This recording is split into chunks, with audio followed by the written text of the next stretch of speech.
Hello everyone, my name is Clantis and welcome to my YouTube channel. So without further ado, let's get into today's video because this one is something that I've covered before, but in my true crime YouTube channel, The Iron Bars.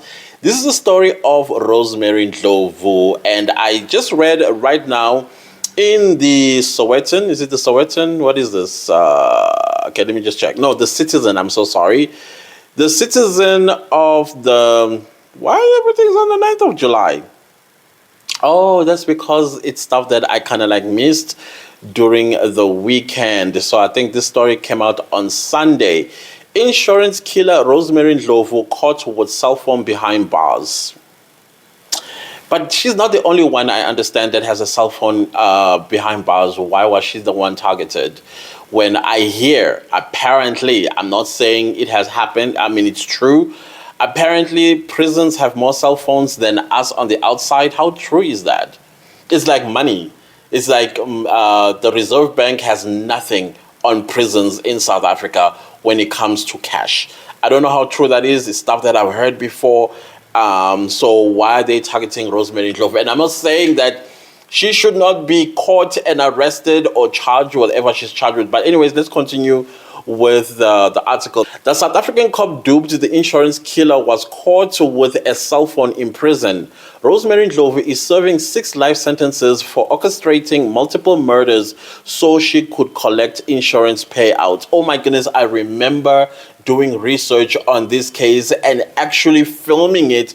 And I could not believe the amount of bodies that just kept dropping.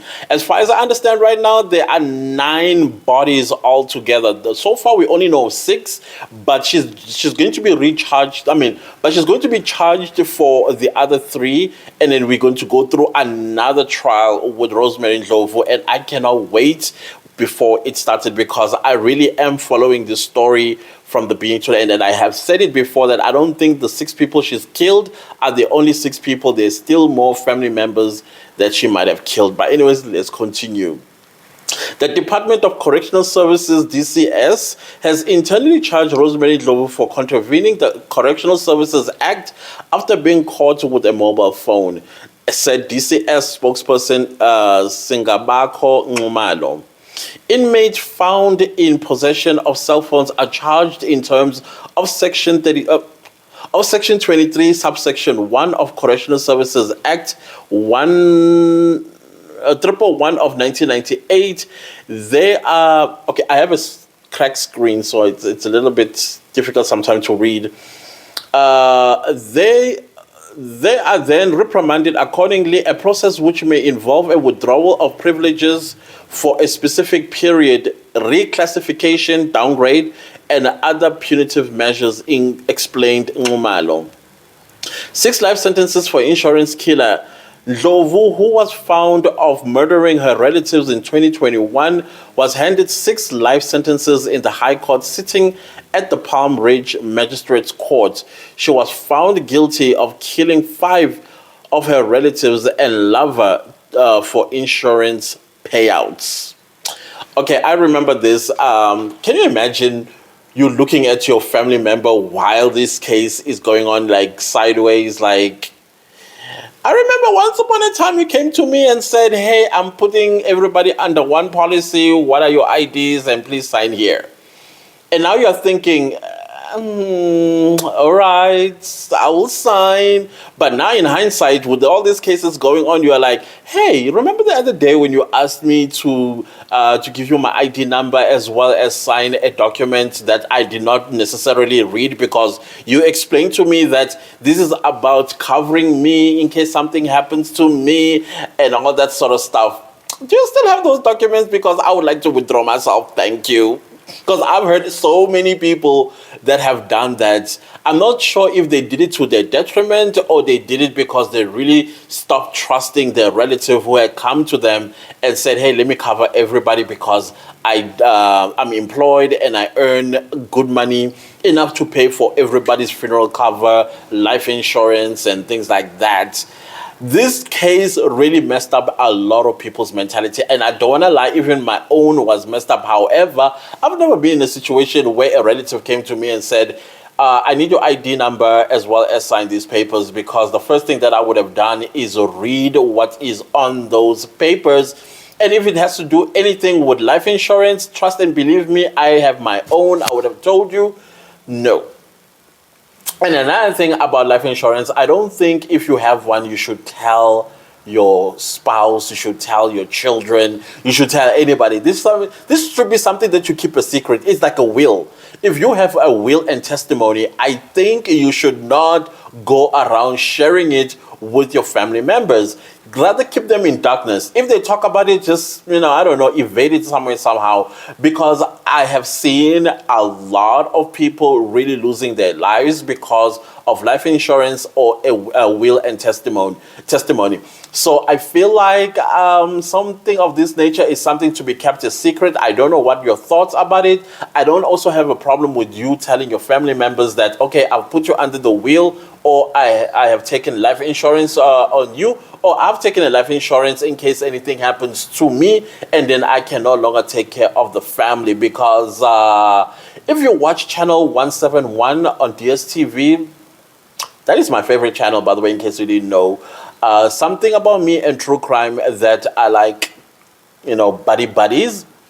I find it fascinating. I find how people think very, very fascinating. Like, what made you do what you just did? I don't get it.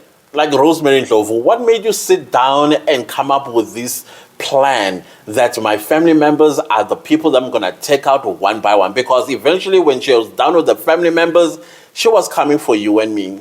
She was going to come for you and me. She would be like, hey, sign here. She would catch you as a policewoman and then make you sign documents thinking that you are signing your statement, only to find out that a life insurance is being taken on you while you are busy living your life. Next thing, you're hit by a car.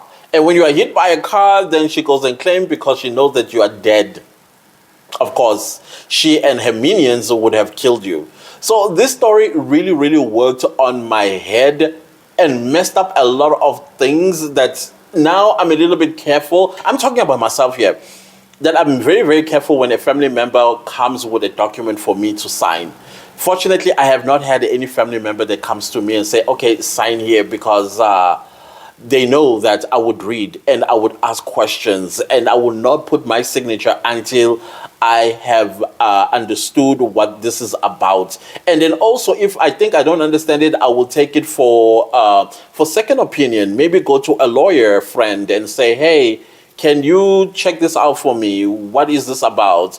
I think I'm failing to understand what this is all about. So I know that my family knows that I would do that, but I don't think as well they are capable of doing something like this. I don't think even your family member is capable of doing something like this, but there are some family members who are capable of doing something like this. Let's think of Dr. Makutumana. Who ever thought a whole doctor, a medical doctor, would find herself in a situation that she finds herself today? Sometimes we cannot predict our family members. They do things that shock us.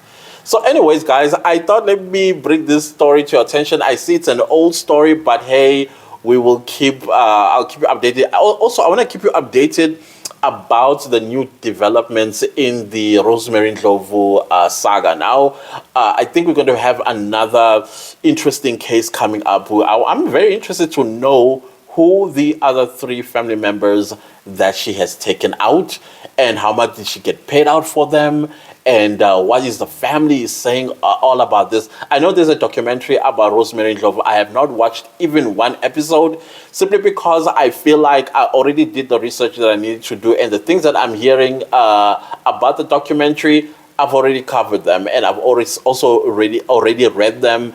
And so I didn't think that it was going to be necessary for me to watch. But anyways, guys, if you like this video, give it a like. If you didn't like the video, give it a like anyway. Do leave me a comment down below and let me know what you think about cell phones in prison. Am I correct to say apparently there are more cell phones in prison than there are outside? Those privileges these guys get, and how on earth do they get these cell phones in there? Rosemary Ndlovu needs to say who gave her the cell phone, period. Anyways, guys, also share this video far and wide, and also don't forget to subscribe and watch the ads. And let me see you again in my next video. Goodbye.